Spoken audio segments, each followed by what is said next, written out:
бэрхшээлтэй хүний тухай хуулийг улсын хурлд 2023 онд 24 онд өргөн бариад хэвлээ арай батлуулж амжаагүй чуулган таарсан.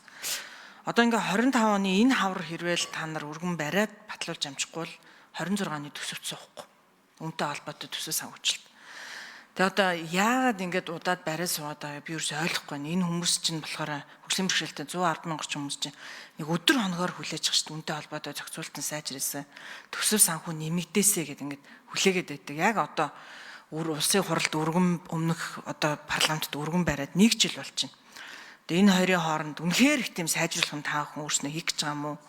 Төсөв мөнгөө сангийн амтаа тохирсон юм уу одоо бүү мэд. За одоо ингээд алдагдлгүй төсөв баталж байна гэдэг чинь төсвийн орон зай улмал бага болж байна л гэсэн. Тэр зохицуултууд нь орохгүй байхаас өмнө энэ одоо төсвийн юм хатуу чанга бид нар ер нь дэглэмтэй зарчмтай болчихлоо. Тэгээ одоо энэ хавар бол өргөн барихгүй юм шиг байна л да. Одоо эн чинь чуулган тартал нэг сар хагасын л хугацаа байна. Тэгээд энэ хугацаанд та хүн өргөн байраад улсын хурлаар батлуулахгүй бол энэ хууль 26-нд хэрэгжиж чадахгүй. Яагад гэвэл төсөв байхгүй. За ингээ 26-нд өргөн байрлаа гэхэд нэг 27 онд хэрэгжих юм шиг байна. Тэгээд яасан их тайван амгалан ингээ яваад идэх юм ба би одоо сайн мэдэхгүй байна нэгдүгürt. За хоёрдугаарт бид нар уг нь одоо бас олон асуудлуудыг мөнгөний тайвар шийдчих юм шиг яриад хөдөлмөрлөлттэй холбоотой мөнгө нилээдгүйч тавигдсан гэл ингээл ахын тэгээд үрдэн бид нар өөрсөө олдсон харахгүй байх юм. Энэ одоо хаана ямар алдаа гараад байна. Тэгээд дээрэс нэмээ та нар өштэй нэг ингэж нэг бодоочтгүй. Энэ хүмүүс өштэй та нарын одоо чичлэх гэж мууг үзэх гэж энэ асуултуудыг тавиаг байхгүй.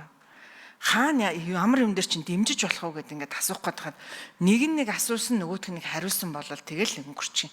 Ер нь харахад. Тэгээ одоо хэрвээ төрийн өмчт компаниуд энийг хэрэгжүүлж чадахгүй байгаа бол та бүхэн өөрснөө чи хүчин өрөхгүй байгаа бол улсын хурлын гишүүнтэй нэгэн бодлогын байнгын оройн дарга энэ хуулийн хэрэгжилтийг хуулийн хяналт улсын хурл бас өөрөө тавих хэрэгтэй болсон. Бүхэлдээ улсын хурлын хамгийн газар дээр газартай болсон. Энэ үнийг хэрэгжүүлэхдээ албан бичиг энэ төр явуулаа шахаад өгөөч гэж та бүгд болно шүү дээ. Та нарын хэрвээ одоо юу ч өрөхгүй байгаа л нэгдүгürt. Хоёрдугаарт нөгөө талдаа бид нэг юм харинтын хаан банк маань гайгүй мөнгөө төлж байгаа ш. Танаас ерөнхийдөө одоо даргаад юу хэрэгжилт нь ерөнхийдөө ямар байгаа вэ гэж асуусан байхгүй. 25-аас дээш ажилтнтай аж ахуйн нэгж улсын хэмжээнд хэд байна? Тэдэн хувилт төлж байна. Уг нь бол нийтийн хөдөлмөрлөлтийг дэмжсэн тэдэн дөрөвний орлого олох ёстой. Гэтэл тэдийг ерөөсөө одоогийн байдлаар тэдийг л олж байна. За төрийн өмчт компаниудын хувьд тэдийг уг нь төлрүүлэх ёстой. Ингээд төлрүүлэхгүй байна. Төрийн байгууллагууд уг нь нийтдээ улсын хэмжээнд 200 гаруй төрийн албан агшд байна гэдэг чинь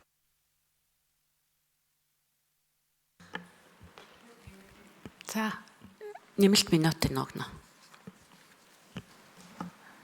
Тэг ингээ айгүй ойлгомжтой асуулт асуугаад түр ариун зай гişүн тэгэхэд за яг нэг юм асуусан нэг юм хариулъя гэсэн байдалтай болоод байгаа. За агентлагтаар одоо гэрэл дарга та одоо агентлагийн даргаар очиод бол ажил дээр удааг байгаа. Та хуучин шаардлага тавьдаг хүмүүсийн нэг байсан. Одоо танаас бусад хөгжлийн бэрхшээлтэй иргэжийн шаардлага тавьдаг албан тушаал дээр та одоо очисон. Тэр энэ бүх хуулиудын хэрэгжилтийг хангах дээр нэгдүгürt хоёр дахь магадгүй энэ хоёрдугаарт энэ хүмүүс энэ хуулийн боловсруулахаас ахуулаад одоо дутуу төлмөг зүйл байгаа бол одоо нэгэнт дунд нь ороод ажиллаж байгаа хүний хувьд үнийгээ сайжруулах чаар та өөрөө бас анхаарч ажиллаарэ. Одоо энэ манай яамны дотоод аудитын газрын дарга марга сууж байна. Уг нь энэ хуулийн хэрэгжилтийг нөгөө талдаа бас та давхар хариуцчих шүү дээ. Тэгээ яагаад бид нарт энэ одоо сарамжлан гишүүн энийг тавих биш. Уг нь та хүн өөрснөө хүсээд нэгэн бодлогын байнгын хорон дээр энүүнийхээ хуулийн хэрэгжилтийг танилцуулж болно шүү дээ.